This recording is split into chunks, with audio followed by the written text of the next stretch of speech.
नमस्कार दोस्तों, मेरा नाम है आमिर आजाद और आप देख रहे हैं दो बोल न्यूज। बिहार की राजनीति का चक्रव्यूह रचा जा रहा है। एक तरफ प्रधानमंत्री नरेंद्र मोदी रैली पर रैलियां कर रहे हैं, तो दूसरी तरफ तेजस्वी यादव बिहार में पटना की सड़कों को पोस्टरों से पाट चुके हैं।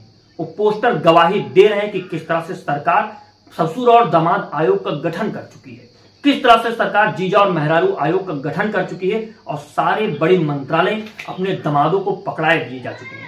सबूतों के साथ किस तरह से तेजस्वी यादव ने उन पोस्टरों को छाप दिया है, उन पोस्टरों को दीवारों पर चिपकवा दिया है। और वहीं दूसरी तरफ प्रधानमंत्री नरेंद्र मोदी परिवारवाद का ढिंढोरा पीटते हैं और विपक्ष को निशाने पर लेने की कोशिश करते हैं। लेकिन बिहार में एनडीए गठबंधन को यह पैतरा उल्टा पड़ चुका है, क्योंकि एनडीए गठबंधन पूरी तरीके से ससुर दामाद आयोग में उलझ चुका है। वो सरकार समझ नहीं पा रही कि किस तरह से किसको कौन सा मंत्रालय दिया जाए और किस दामाद को कितना ज्यादा फायदा पहुंचा दिया जाए अपनी सरकार में रहते हुए। प्रशासन बाबू की छवि को दामाद बाबू की छवि में तब्दील कर दिया गया है और तेजस्वी यादव ने अपने अंदाज में एनडीए गठबंधन का नया नामकरण कर दिया है। तेजस्वी यादव घूम घूम करके बता रहे हैं जनता से कि जो एनडीए गठबंधन है यह दरअसल नेशनल दामादवादी अलायंस है। ये सिर्फ अपने परिवार वालों का, अपने दामादों का, अपने जीजाओं का, अपनी मेहरारू यानी बीवियों का पालन पोषण करेगा और उन्हीं को आगे बढ़ाएगा। देश की, बिहार की जनता को, युवाओं को कोई रोजगार नहीं मिलेगा। इन सारे मुद्दों को लेकर के तेजस्वी यादव जो पोस्टरों में कह रहे हैं और जो प्रेस में कह रहे हैं वो आप समझने की कोशिश करिए। आइए हम देखते हैं बिहार में पटना की सड़कों पर कौन कौन से पोस्टर छाप दिए गए हैं। तो दोस्तों, सबसे पहला आप पोस्टर देखिए। इसमें एक व्यक्ति भी आपको पढ़ता हुआ नजर आ जाएगा। उस मनोदशा को समझिए कि देखो, ससुराली सरकार ने दामाद को दहेज में आयोग दे दिया। अब यह बात बेवजह तो नहीं कही गई है, साफ साफ फोटो छापे गए हैं। दामाद ससुर का गठजोड़ दिखाया गया, एक जगह नहीं, दो जगह नहीं, 3 जगह पर। और वहां पर व्यक्ति जो आकर के पढ़ रहा है उसकी भी जो चित्र दिख रहा है उसको समझिए कि वो किस तरह से तहमद लुंगी में खड़ा हुआ है और उसको पढ़ रहा है। उसके मन में क्या व्यथित हो रहा होगा, क्या चल रहा होगा कि क्या सरकार जिसको हमने चुना है वो सिर्फ अपने ससुर दामाद आयोग में व्यस्त है, उनको मंत्रालय पकड़ाने में व्यस्त है। दूसरा पोस्टर देखिए, इसमें क्या बताया गया। वहीं एक पोस्टर ये और बहुत तेजी से वायरल हो रहा है जिसमें लिखा हुआ, पुण्य किए, सेवा किए, तीरथ किए 1000, दामाद सेवा न किए तो सब है बेकार। एनडीए सरकार दामाद सेवा में सदैव तत्पर, नेशनल दामाद आयोग एनडीए। आप क्या पोस्टर देखिए, इसमें सबूतों के साथ दिखाया जा रहा है कि इन्होंने क्या दिया, बिहार को सब कुछ दे दिया अपने परिवार को। आखिर ये परिवार की राजनीति कहां तक लोगों को बढ़ा रही है और जनता क्यों परिवार के नाम पर वोट दे रही है, जाति के नाम पर वोट दे रही है, धर्म के नाम पर वोट दे रही है?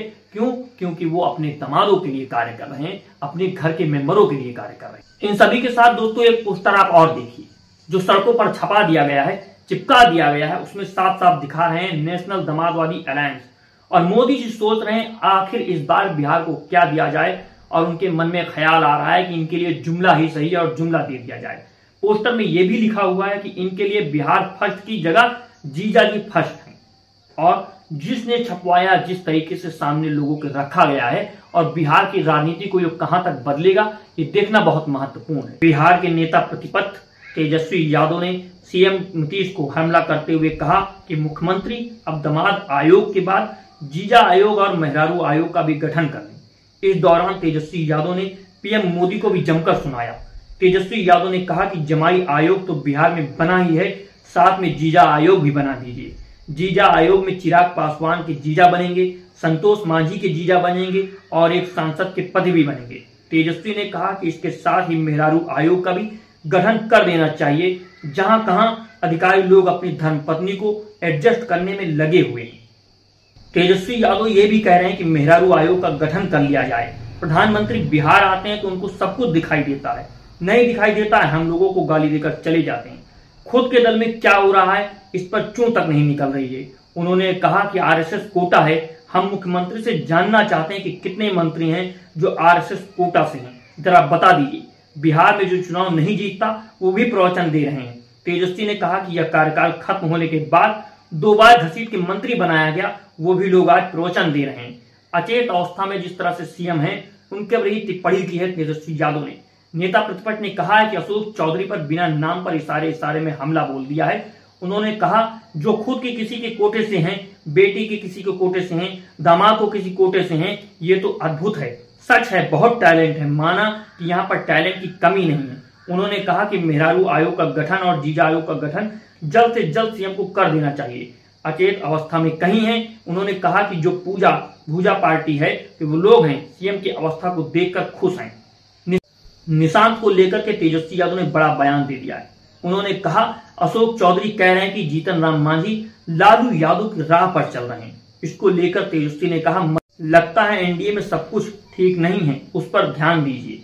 वहीं बिहार सरकार 5 छोटे एयरपोर्ट के उपयोग संबंधित प्रस्ताव पर तेजस्वी ने तंज कसते हुए कहा क्या नहीं होगा, कौन जानता है, बिहार एयरपोर्ट का ही विस्तार आज तक नहीं पूरा हो पाया है। मुख्यमंत्री नीतीश कुमार के बेटे निष्कांत ने संभावित चुनाव लड़ने पर सवाल पर कहा लोकतंत्र में सबको आने का अधिकार है, इस पर कोई टिप्पणी नहीं करना चाहता है। पीएम पर भी उन्होंने हमला कहा वो छपरा में गिरवार की सड़क पर दुर्घटना में 5 लोगों की मौत हो जाती है, उस पर हम दुख जताते हैं, लेकिन सीएम कुछ दुख नहीं जताते हैं। प्रधानमंत्री आते हैं, उन्होंने कोई संवेदना व्यक्त नहीं की। तो दोस्तों आपने देखा कि तेजस्वी यादव फुल फॉर्म में और वो किस तरह से सरकार की नाकामियों को गिना रहे हैं। प्रधानमंत्री नरेंद्र मोदी जो परिवारवाद का बिगुल फूंकते हैं, उसका ढिंडोरा पीटते हैं, अब एनडीए गठबंधन यानी बिहार में एकदम खामोश हो गया है, क्योंकि वहां पर दामाद और ससुर किस तरह से गठजोड़ बना करके बैठे हुए पूरी सरकार में सारे मंत्रालय उनको सौंप दिए जा रहे हैं। यह बात तेजस्वी यादव सबूतों के साथ कह रहे हैं। जनता इस पर क्या रुख रखती है, किस आधार पर वोटिंग होती है और क्या नेतृत्व आता है उभर करके, किस तरफ जनता जाती है, देखना बहुत महत्वपूर्ण होगा। अगर आप चाहते हैं कि ऐसे रिपोर्ट्स हम आपके सामने प्रस्तुत करते रहें तो दो बोल न्यूज को सब्सक्राइब कीजिए। मैं आमिर खान आजाद।